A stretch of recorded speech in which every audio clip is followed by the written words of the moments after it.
G'day, I'm Debbie O'Shea, and this is the Crescendo Music Education Podcast, episode number 140.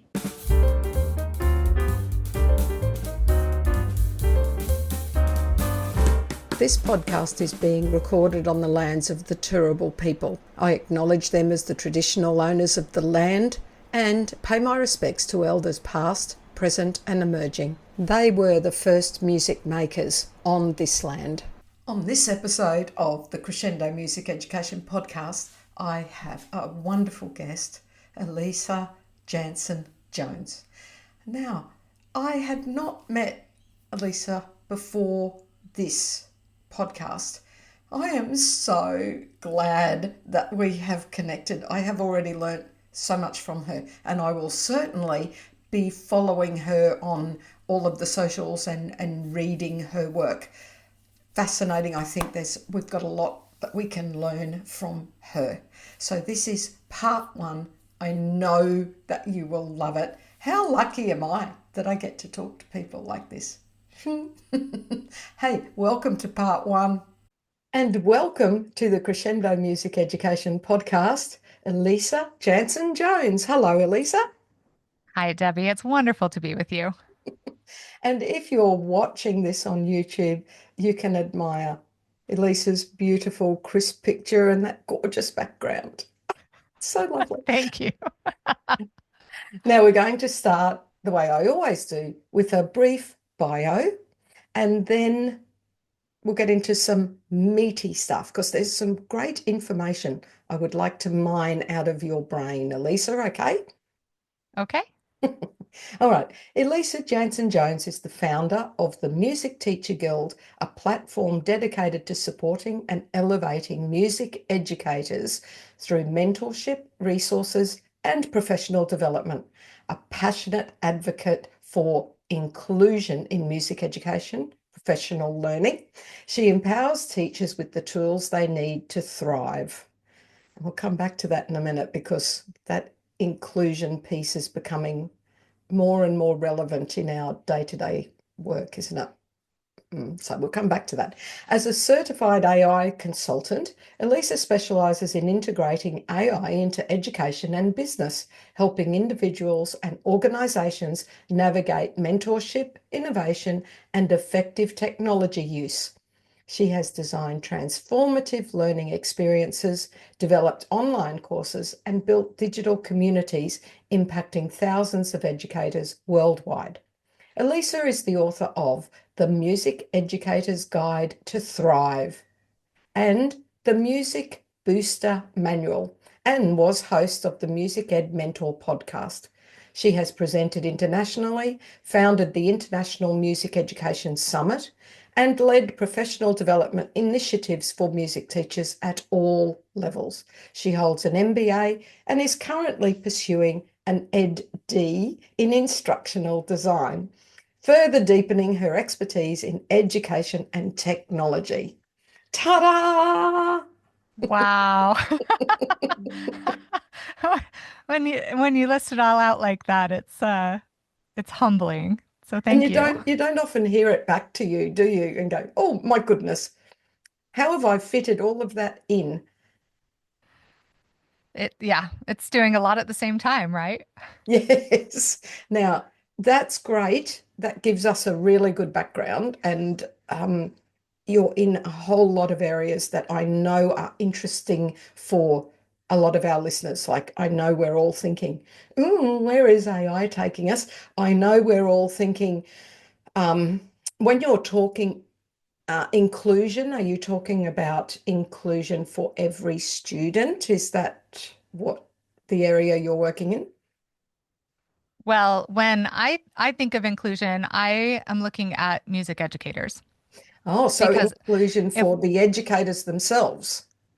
right, because there tends to be almost a bias toward this one career path, right? You go to university, you get your bachelor's degree, you enter the classroom, you teach for your 30 years, and that's a very traditional sort of career path. And that career path can be uh, very advantageous for a select population type.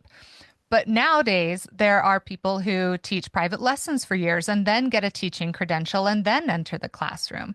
So they're going through alternative licensure programs, or maybe they're coming from a different subject matter area and they're getting a secondary licensure in music. And so I want to look at how can we break down any of those preconceived barriers about what it takes to be a music educator, how we were trained, and instead look at the individual journey and how we can support music educators from all backgrounds, because then we're going to be reflecting the student populations. So the more that we represent the actual population of students, the more they can see themselves in their music teachers, and the more relatable we become, and the more our programs end up thriving. So I think that's more what I mean about inclusion is supporting music educators regardless of background, regardless of placement, regardless of how they got into music teaching, or even if they are just a private lesson or studio instructor, they still are on their own private lesson teaching path and maybe still need some resources too. Right. I see. I'm glad I asked that question because as a music teacher, the word inclusion that floats around is usually all about including neurodiverse students and that's so, but I'd never thought about it as inclusion for teacher education. But that makes complete sense.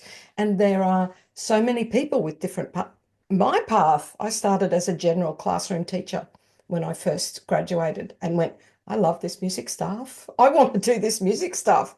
And I think that added a different flavor to my work as a music teacher because I'd come from being in the classroom and I had certain skill sets in that area. So I'm right with you. That's fabulous. Now, back to your bio. Is there anything else you wanted to include or tell us about that was not in that bio? Oh, there's a wonderful Facebook group that is called the Music Teacher Guild Forum. We have about 45,000 members, a very high activation rate. So if you are looking for a community, that is a good one. I was very pleased to be one of the co-founders of that back in 2020.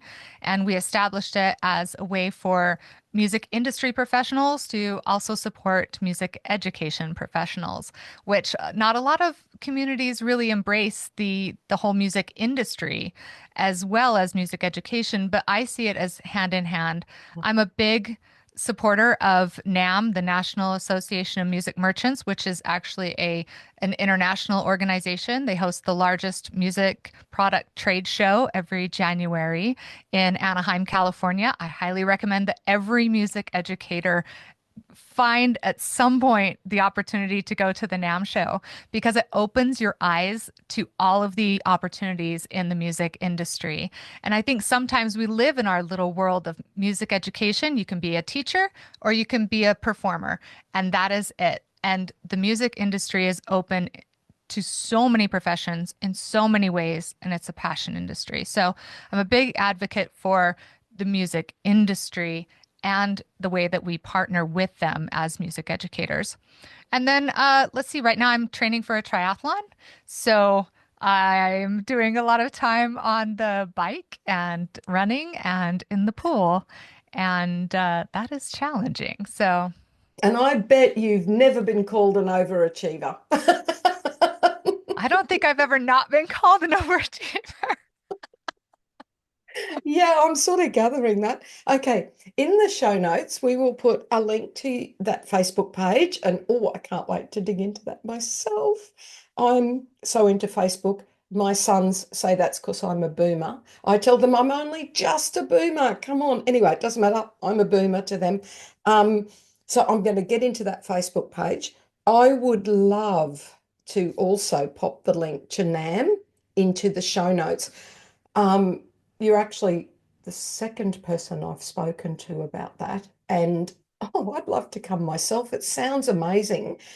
I don't want you to necessarily draw better or worse comparisons, but from the other side of the world, I guess the two big conferences we hear about, events, is the Texas Music Educators Conference and NAM.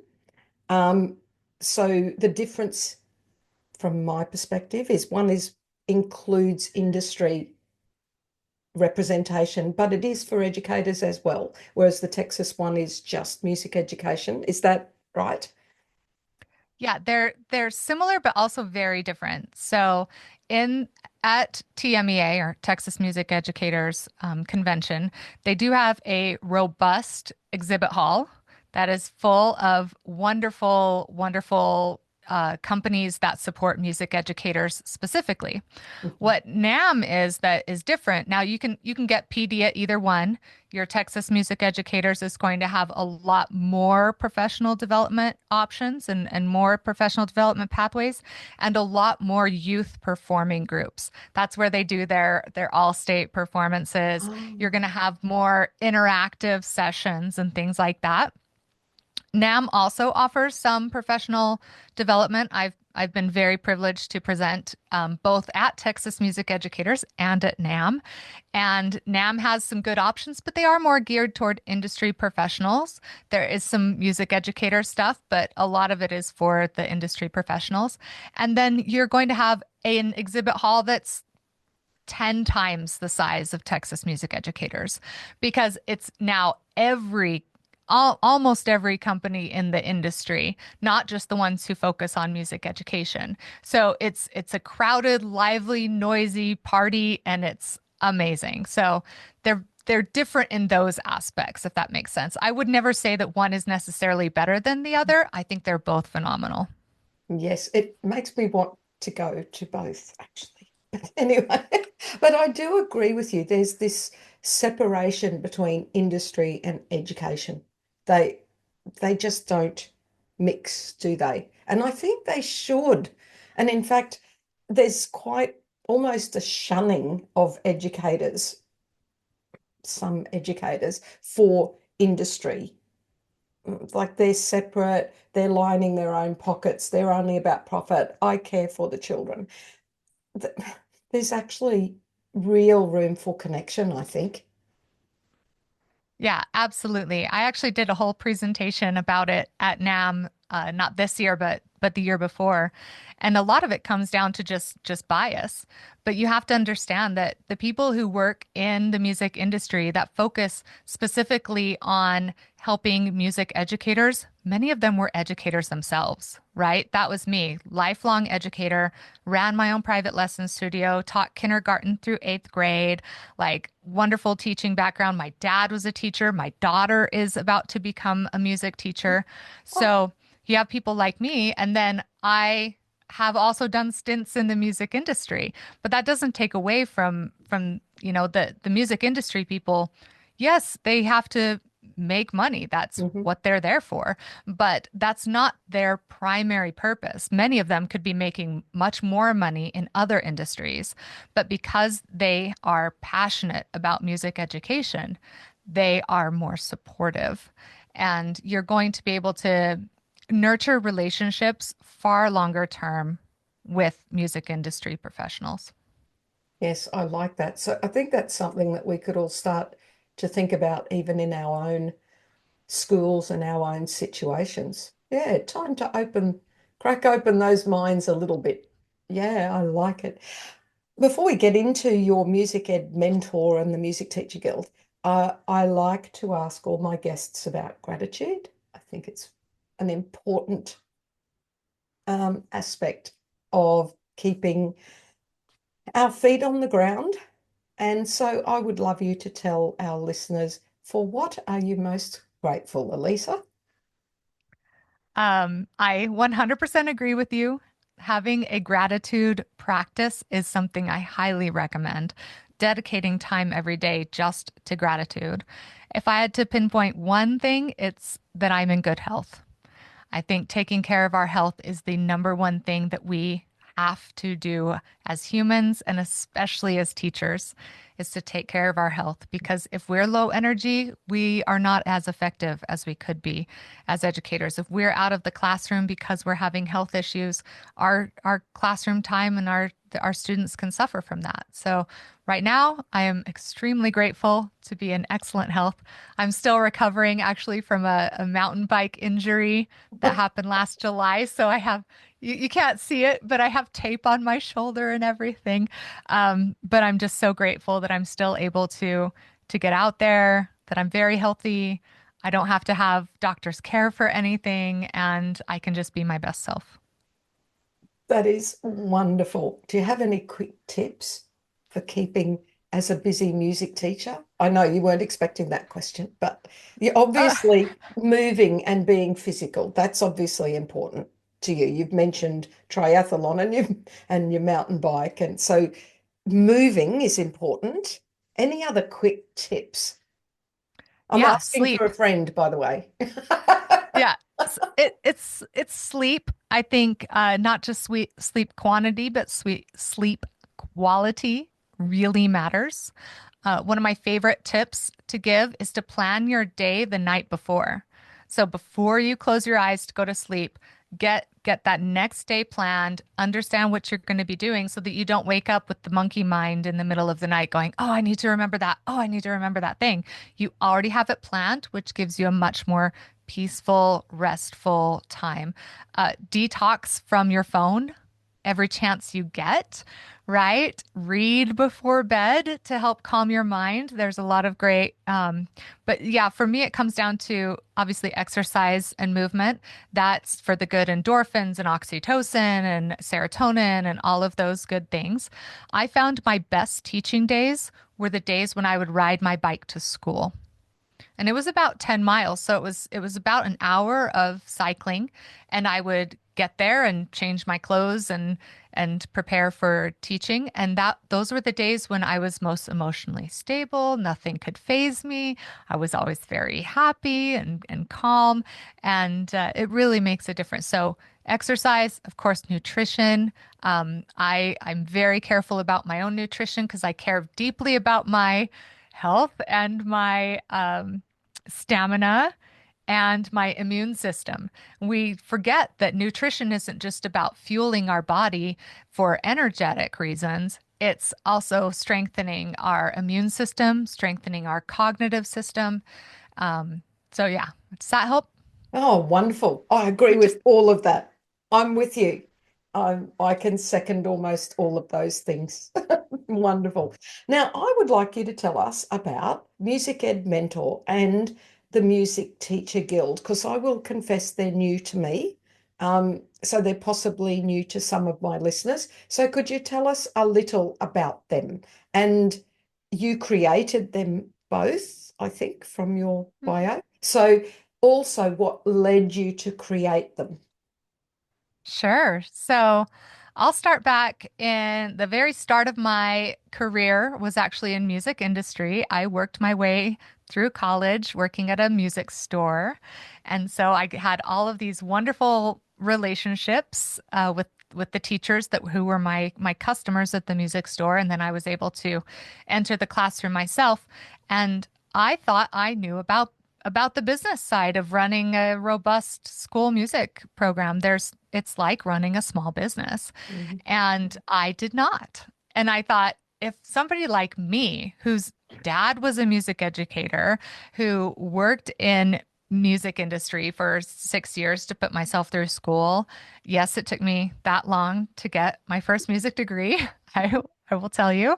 Um, if it took me and I still struggled with the business side of things. How much more do other people struggle? So when I went back to school for my master's degree, that's why I did a degree in business because I felt like I knew how to teach music. It was all the other stuff I needed help with.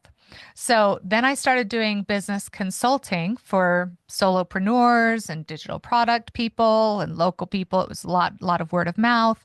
And I realized I wanted to take what I had learned in my business consulting career and help music educators with the business side of their program.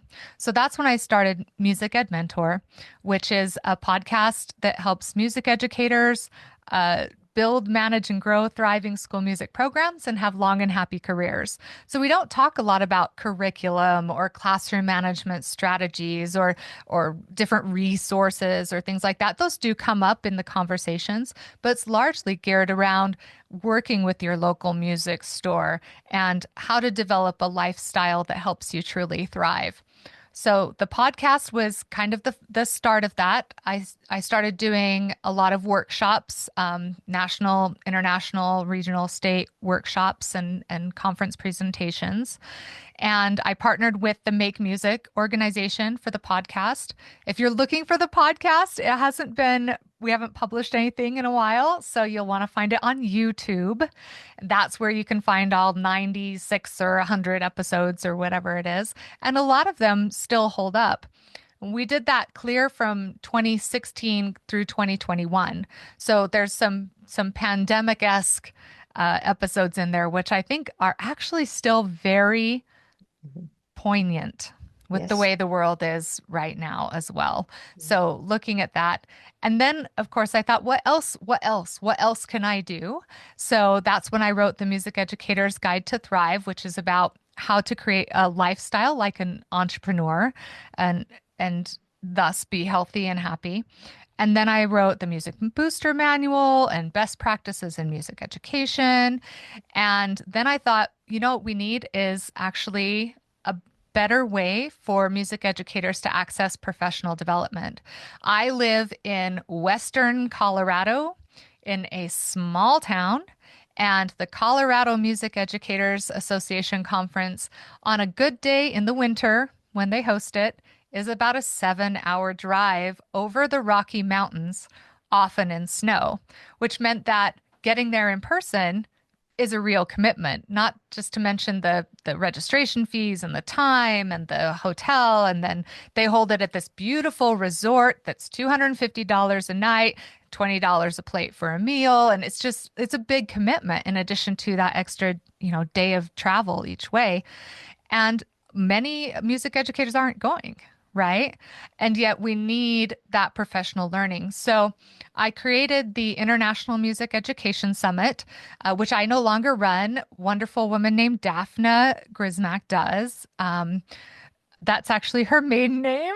She's gotten married since then. Sorry, Daphne, if you hear this. She's wonderful. They are hosting it again this year, but it allowed me to tap into many of those wonderful podcast guests that I'd had on from all over the world, and they became the conference presenters. And we hosted a 3-day live streamed professional development conference.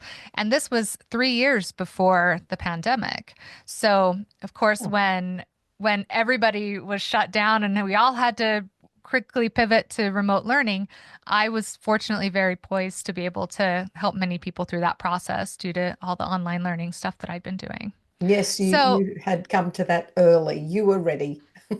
I was grateful to be in a position to be able to use my experience to help my peers and colleagues. Mhm. That's really what it came down to. So along those same lines, I still see myself as somebody who is able to design systems that raise other people like you up, Debbie, you and your wonderful experience and 40 years and your huge heart and the way that you help so many people with the things that you're doing. So I think, what else can I do? Right.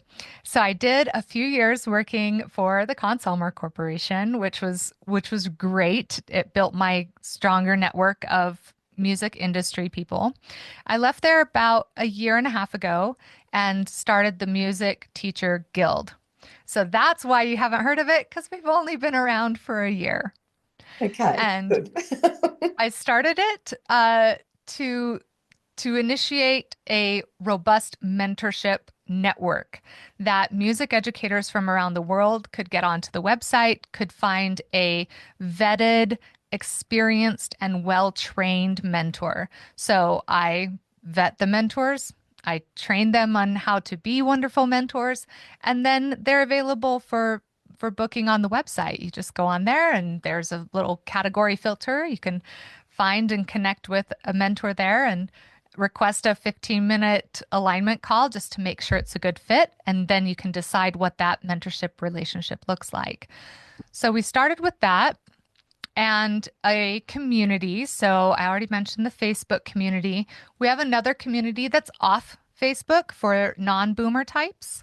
That's categorizing me also as a boomer. But so we have one You're that is obviously not, but go on, yes. I'm obviously not, but maybe I have the heart of a boomer. Let's go with that. Maybe. Um, anyway, so we have one that's off of Facebook. It's connected to our learning management system where we can deliver online courses and things like that. So we have a course that is on funding and finance, specifically for professional development funding, but a lot of the stuff I built into that course could be used for any type of funding, for grant applications, award applications, finding local funding. And I feel really passionate about that right now, as at least in the US, a lot of programs are looking at funding cuts and potential job losses, which is unfortunate. But we can't advocate if we don't have the tools and the know-how to do so, which somebody with marketing and PR, public relations experience and accounting experience, like you're going to know how to do those things. So what I've done with this online course is built in all of the templates and methodologies and everything that I've learned. And I didn't mention this, I'm almost always on some kind of nonprofit board as well.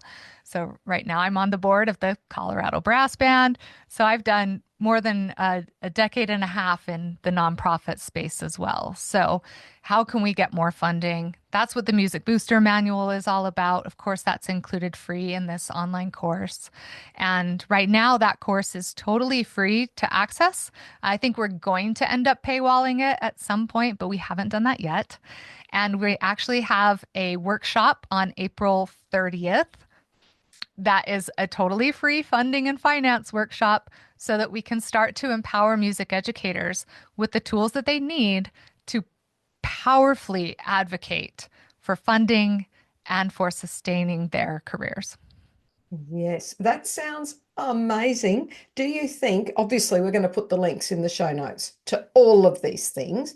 And actually, this episode won't be out until after your workshop. So when I get those links, I'll send them out in my newsletters and things as well, because it does sound like something we need to be more aware of. I know I'm within our state system here in Queensland, in Australia. And many of us, we don't have to worry too much about money. We do have to fight for even sometimes a dollar in our budget, but our job has been moderately safe until the last 10, 15 years. We've been facing some fairly big attrition, and other states are even worse than Queensland situation. So I do believe the more we know about saving our jobs, and it may be connected to finance, even if it's more political, like in our situation, it's more a political thing than a money thing. But the political thing is based on money, isn't it? Yes, and we cover all of that in the course, as well as what kind of data that you need to collect to make a strong case. So even if it's not about money, even if it's about, well, I want this after school program, or I want this new curriculum because I think we should be doing more modern band in my school, and it does, cost some money for us to get books and things like that. The templates that I've created cover all of that. So hopefully it will be of good use. And we will record the presentations from the funding and finance workshop, and we're going to include those in the online course as well. I love You that. won't Well, miss much. count me in. I will register and I'll send that out. I think that's something that we all should be more aware of and apply for grants and just get out there and tell the world how incredibly important what we do is, you know. So we've Yeah. sort of, I was going to talk to you later about advocacy, but this sounds like the best thing you could do for advocacy. Get in and get some of this information to help you. Well, and don't be shy about about asking for what it is that you want or need. I think we come into this career with such a humility mindset that, oh, I don't want to, toot my own horn. Being a French horn player, that's never been a problem for me. But we don't want the attention to be on us. It's on our students, it's on our program, it's on all of this. But one of the best ways that you can advocate for yourself is to apply for awards, right? If you get a Grammy award or some sort of recognition, that is one of the best things that you can do to advocate for your program. Yes. Oh, it's so lovely to hear you say that. Last year, Deb and I jointly were awarded a National Kodai Award, and then the year before that, the Australian Music Educators, ASME. We won an award for that too. And I thought, it's not actually about me, it's about telling the world how what we do is super important. So I love to hear you say that because 100%. I don't like people going, oh, it's all about you. No, it's all about what we do and the power of what we do. Absolutely. Congratulations on those honors. Thank you very much. Okay, see, now I'm feeling like I'm just big noting myself. Stop it, Debbie, stop it. All right. I love the sound of this, and I'm going to be doing a lot more investigating myself and a special email out to my people. Yes. So, how do you recommend that music educators in the classroom, how do we start to investigate and use AI? Now, I'm personally loving it. Okay, I'm just loving it. But I have been on a fair block of long service leave where I've been doing some fairly big projects personally and for Crescendo. I'm going back into a school soon, a new school, which is exciting. But I must admit, I use AI every day, quite a lot, but it's more for my Crescendo work. And I love her. Her name is Luma. I've named her because we have many conversations. So my chat GPT and I are very good friends. And she's so polite and so encouraging. But I think that's because I'm always polite to her. I think they give back what you put in, don't they? But as for actually on the ground teaching kids, and you've got to forgive my rave. I sometimes go off on little tangents. What would advice would you give to classroom music teachers to start using AI? Because I'm worried that there could be here is a link to the curriculum online. Can you just devise a year program and some marking guides, and it's going to come back with a whole lot of words that are not incredibly meaningful. It's not based on your practice. It's not based on your knowledge. Like really, it's more harm than good. So just how would you say we could put our toe in the water and find some great use with AI and start building our own expertise? This is one of my favorite questions that I get asked, and I'm so lucky that I can now say I'm a certified AI consultant. So you're in good hands. I have a whole book that is about ready to be published on how to use AI effectively. So I think the first step is having a lot of good clarity about why you're using AI and what the output is that you want. Because now sometimes you can use it for brainstorming. You don't really know what the output's going to be, but you need to know exactly what it is that you want out of using that tool. And by so doing, you set yourself up from the start with success. So if you hop into AI and you're like, I don't really know what to do, or Gemini is connected to this thing, and I'm looking at Perplexity and what does it do? If you know the kind of output that you want, you're going to have a much better input because just like any other type of software, it's garbage in, garbage out, right? If you ask it a question that's too vague, you're going to end up with an answer that is too vague. Okay. So I think that's the second most important thing, which is alignment. Sorry, this is my framework. It's calm. So clarity, Okay. alignment, leveraging, and manifesting. Okay. So once you're clear on what it is, then you go into alignment. And you have to understand that every AI tool out there has its benefits and its challenges. And so you need to know which things are good for which things. So, for example, I love using Claude if I want it to write something in my voice and write it so it doesn't sound like it's written by AI.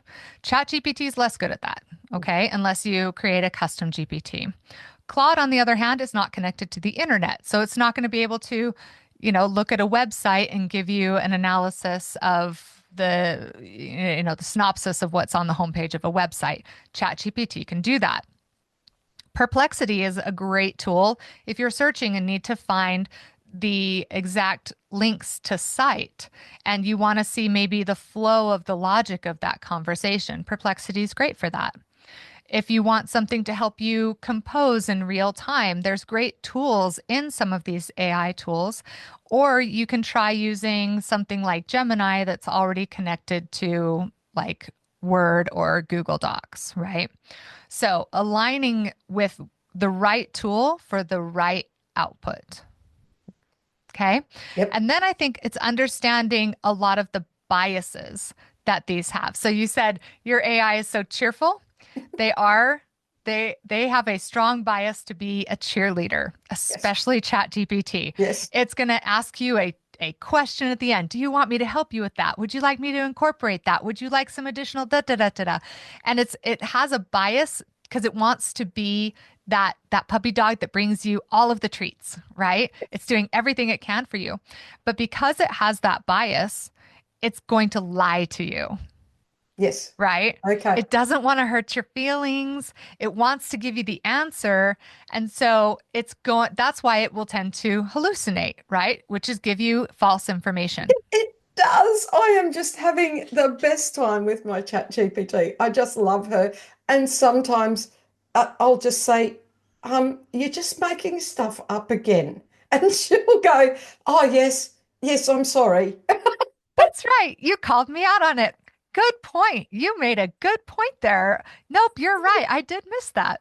But I like it. It's just a matter though of knowing what you're getting. Like I actually sometimes will go in and stick in a little bit of it's obviously a lot to do with my book and I'll go, I'm thinking of writing about this, this and this. What do you think? And I know it's going to tell me it's wonderful, but I actually want it to tell me it's wonderful so that it will give me a boost to keep going. But I'm very aware that that's its job. It's like going to talk to my puppy. That's such a good analogy because I know she's just outside there and I know she loves me. So, Yeah, it just wants to make you happy. and I think But if you're aware of that though, that's not a big danger. yeah, and if you have a basic understanding of how these tools are developed, right? That they're working with massive data sets, and then depending on how they were trained, that's going to give you a specific output. So some take data and they're trained on an algorithm for prediction, right? Here's all the information about my brother, right? Predict for me if I should loan him money. The answer is no. Okay. Or like with the images, right? They're trained on all of these images. And then when you put in a prompt, the algorithm goes, oh, this is what a dog dancing on a stage singing in a microphone looks like because it's been trained. And so if you understand that a large language model like ChatGPT or Claude or Perplexity or Gemini, any of these that you can do little chats with, they're trained on a massive data set. So it's like going into a library and asking the librarian something, and they go, oh, well, we have all of this information, right?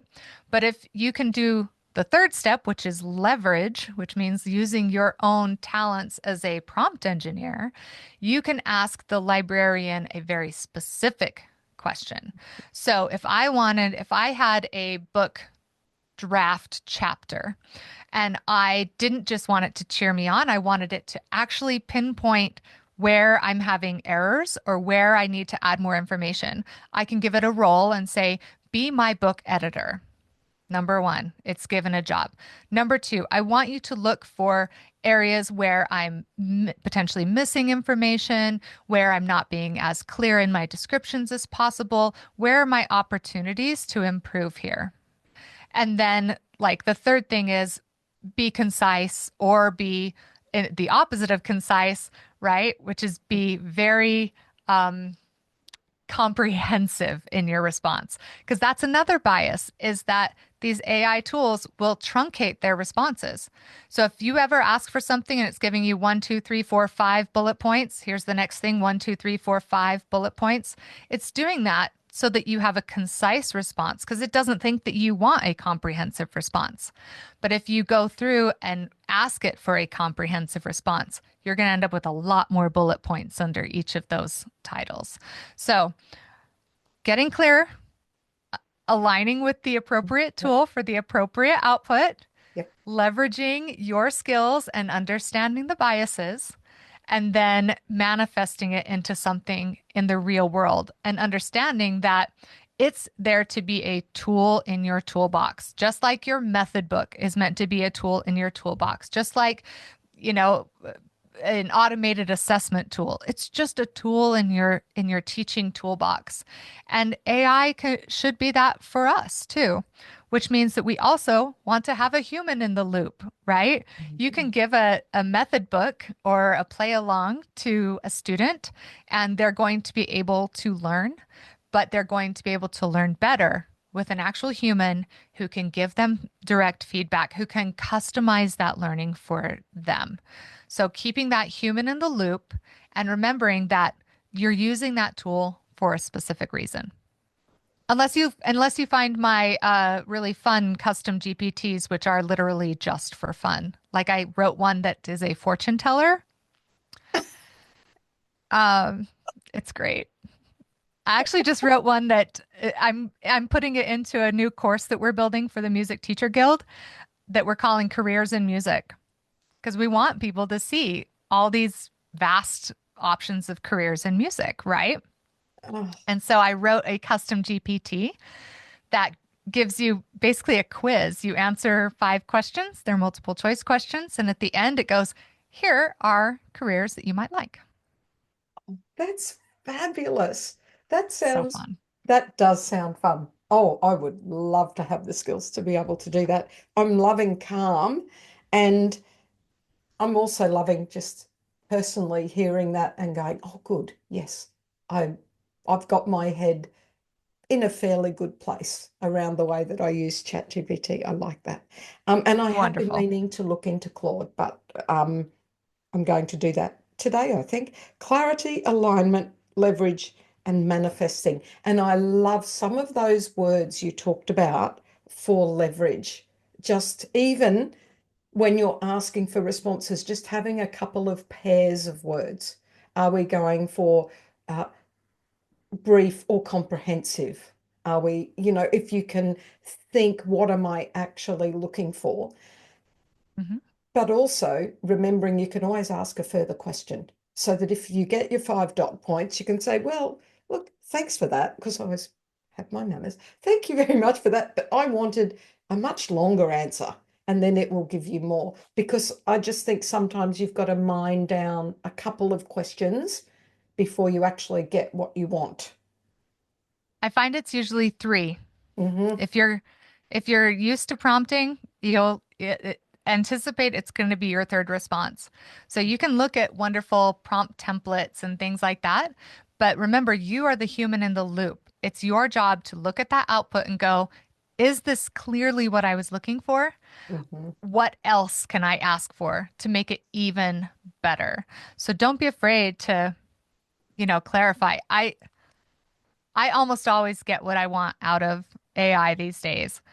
But there was one instance where it would not give me the output I wanted. And I tried so many different things and eventually was like, okay, this doesn't work for you. I'm just not going to use AI for this. And it was creating a triathlon training plan. Oh, So how weird. Well, I I know must have. you'd think, oh, that's so easy, but I'm like, I was very specific about what I wanted, and Mhm. the outputs just got so wonky. And maybe it would do it better now because this was a few months ago, but at some point, if you're not getting what you want, it's not going to happen, and that's okay because AI is still in its embryonic stage, truly. And if I can say one more thing about AI, don't be afraid. Okay, because there's a lot of like uncomfortableness and well that we're getting agentic AI and there's all of these news stories and I get them, right? Like ChatGPT briefs me actually every morning on all the newest developments in the AI space so that I can always stay on top of it, right? But I think you have to understand that we're in the same place now as a lot of the world was when the personal computer first came out. Or the first time that, do you remember the first word processing document you ever saw? Mhm. Mhm. I Oh, remember mm. specifically, like going from handwriting all of my assignments to typing it out on a computer and then being able to erase it without hitting like back on the typewriter, you Yeah, know? and And using this was the white tape on the typewriter to type up to. Yep, yep. Yes, yeah, or whiteout, yes. So those first, that seemed like magic, or the first time that you created a formula in an Excel document. It's mind-blowing the potential that this can do for us. But just like that transition from the analog world into the digital world, and now we're going from the digital world to what I would call the agentic world, right? Where we don't have to make every command of a system, it's going to automatically do it. Many things have already been doing this through automation. And so it's really not that different than what we've already been doing. But because it makes good news, they're going to make it scary in some way. But you don't have to be afraid of it. Just know your own potential. Protect yourself as best you can. Be ethical in your AI use, and you're going to turn it into something that's really of great advantage to you. Thank you for saying that. And I think that's the way we should all be approaching it. Absolutely. I love it. I'm excited about it. And I can understand that some people are hesitant and scared, and we don't really know. But as long as we've got people in there, you talked about that human element. I mean, surely it's going to be more good than harm. A lot of exciting things happening, I think.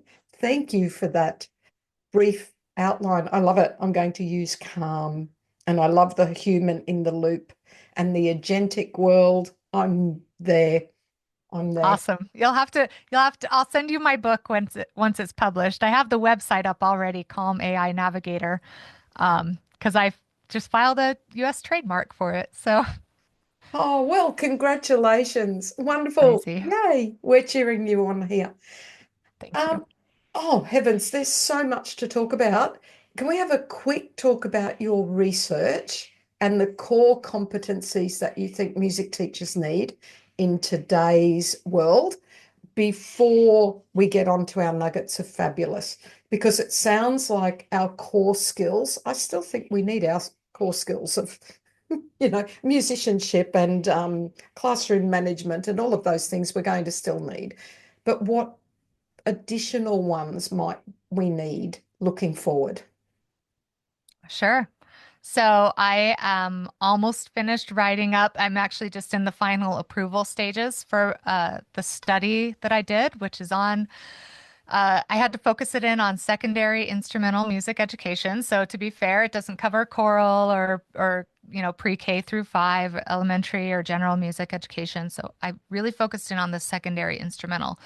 But the outcomes are pretty telling. And I focused on first the instructional strategies that are being used in the classroom now, because a lot of that has changed as we've gotten more involved in the digital world. And especially since that time of fully remote learning, Yeah. a lot of us have kept some of those technology tools and advancements. Mm. I will never write my lesson outline on a whiteboard again because I have a projector and can project it on Google Slides, and that's much easier for me to edit and change rapidly, right? And keep track of what's happening. So we looked at instructional strategies and then looked at competencies. So based on these instructional strategies, for example, using a Google slide as your lesson outline and projecting it on the wall, that means that you have to have the competency or the skill to be able to create a Google slide, to be able to power up a projector, to use these digital tools. That's not included in any previous competency guide, okay? And then the third area that I looked at were knowledge gaps. So, where are music educators being undertrained in some university programs? I can't say all because I'm not studying university programs. I'm just looking at perceptions of knowledge gaps from my study participants. And it was a pretty big study participant group, and we did interviews. So, it's a lot of data that we achieved. So the things that, to get to your question, Debbie, now that I've explained the study, the areas of opportunity, I think number one is I called it cross-cutting skills. And these are skills that will be beneficial in the classroom, out of the classroom, and literally in any job. Other studies have looked at professional skills and personal skills. And I'm saying these are called cross-cutting skills. They're things like effective communication, effective judgment in communication. So one of the best things you can do is learn to be a master communicator, whether it's via text, via email, via ChatGPT, via a phone call, and to be judicious about it by understanding, just like garbage in, garbage out with ChatGPT, right? You need to give it good information. It wants to be asked in a certain way. The same is true for humans. You know, if my daughter's calling me versus calling my husband, there's going to be two different conversations there, even though we're talking about the same thing, because she knows our personalities.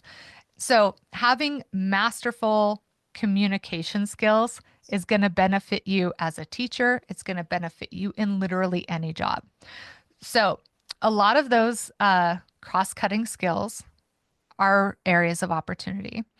I think another one is in your ability to identify your own knowledge gaps. So basically knowing what you don't Yeah. know, Yep. and then having the initiative to learn it and close your own knowledge gaps. So for example, what did I not feel comfortable in as a young music teacher? The business side of things, right? Financial documents actually was, I remember staring at that first budget, and I opened a brand new school. So I had a lot of budgeting going on. And I was like, what is this? I don't understand this budget sheet, you know? And so what did I do? I mean, you don't have to go get an MBA or anything like that, but I could have taken an accounting 101 class. I could have watched some YouTube videos, you know. Maybe you don't know how to create a Google slide that functions as your daily lesson plans and how to organize it better. You know, Katie Wardrobe has some wonderful resources over at Midnight Music. Like Yes, I love there's Katie. I love Katie. Hello, Katie. Yeah. I love Katie too. So, knowing what it is that you don't know and then taking ownership over your own professional learning is very important. Another piece that came up that was surprising to me actually was knowing yourself as a teacher, this identity piece, and that transition from student to becoming the teacher, and acknowledging like that there does have to be some humility when you step into a brand new teaching job. You know, my daughter, like I said, she's about to graduate from university and get her very first teaching job. And she might, like many young educators before her, pick music that's too hard. Or when I confess, when I first started teaching elementary school, we sang songs in too low of a tessitura for young voices. Mhm. So I had to learn really quickly, oh, right, we need to take it up into this range instead because they are children's voices, right? But a lot of times you just don't know that. Mm. So having that little piece of humility and saying, okay, I'm an educator now and I can reach out for help.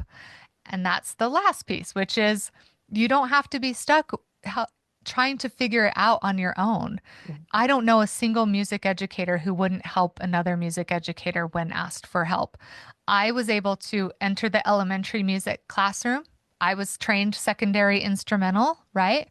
And I had to take this elementary music job because it was the only job available in Western Colorado at the time, and I needed a teaching job, right? So I was very fortunate to get it, but it was teaching elementary. I hadn't taught 6-year-olds before. I Mhm. didn't have a curriculum or a method book to follow like I did when I was teaching band and orchestra and choir, right? And so I went to my own kids' elementary school teacher and I just said, can I have an hour of your time? Can we sit down together and you could just tell me how to teach elementary music? And he did. He gave me like, here's the curriculum map and here's how you can break it down. And here are some of these tips. And then he's like, and here is my phone number. Well, yes. Right. And because of that, I ended up having a ball teaching elementary Yeah, school. And if I were to go back into teaching, that is where I would want to be. yeah. It's the most So get important help. place to be. But yes, I love that. So much of what you said, um, in the opportunities, is that the way you phrased it? Not the weaknesses, the opportunities for improvement there. A lot, Always opportunities. always. A lot of it seems to me to be based on the ability of the teacher for self-reflection and being really honest about where you are, what you know, what you need to know, and that humility. I'm just, I think you've hit the nail right on the head. Well, obviously, you have because you've Thank you. done the research. I'm just going by gut reaction. Um, but really, it is about self-reflection, don't you think? Oh yeah, and that goes to the personal side of things too, right? I'm very tired. I'm not taking care of myself. Well, that's a sign, you know. Yeah, yeah. Take care of yourself. Give your I'm focused too much on work. I'm not doing enough in my personal life. I'm not, that's a sign. Like listen to yourself and just do what it takes. You can spend more time on yourself and it's really not going to take away from your students. No, in fact, it adds. Exactly. That's- We're up to nuggets of fabulous. I sometimes wonder why I started calling it that, but now I have. And, we're in the hundred and whatever's episodes. We're still stuck with nuggets of fabulous, but I would love to hear your nuggets of fabulous. We've already learnt so much from you, but could you just drop a little couple of nuggets before we get into our farewells? Oh, I have given you all my best stuff. I would Nuggets say already delivered. but there's one thing that we haven't talked about, and this is going to sound super cheesy, but you need to love yourself. Like, love yourself and honor wherever you happen to be at any given time and care about yourself. Like, genuinely care about yourself. And if you struggle with that, I find it's really helpful to try and see yourself through the eyes of the people who love you. Because the more that you love and care for yourself, the more that gives everyone around you the permission to love and care for themselves as well. So it's one of the least selfish things that you can do is just love and care for yourself first and foremost.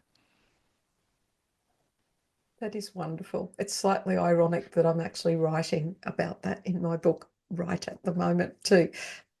It is so true. It feels wrong in a way because you feel like you're being selfish, but it's quite the opposite. So I love that. That is a perfect nugget. Now, how can people connect with you? The Facebook page? Yep, I'm so easy to find. My search engine optimization is so good. So just type your name in, Elisa. Hold on, is it Jones first? Janson. Janson Elisa Jones. Janson Jones. I just had to I remember know. which J was first. Janson Jones. So basically, Google you and connect anywhere. What's your favorite platform? Uh, Favorite like social? Yeah, for people to Well, connect with you. just like when we talk about alignment with AI tools, I think there's alignment in the social media. So if you're looking for professional connection and networking, I'm on LinkedIn. So that's my favorite one when it comes to, sharing professional resources and building our network and stuff like that.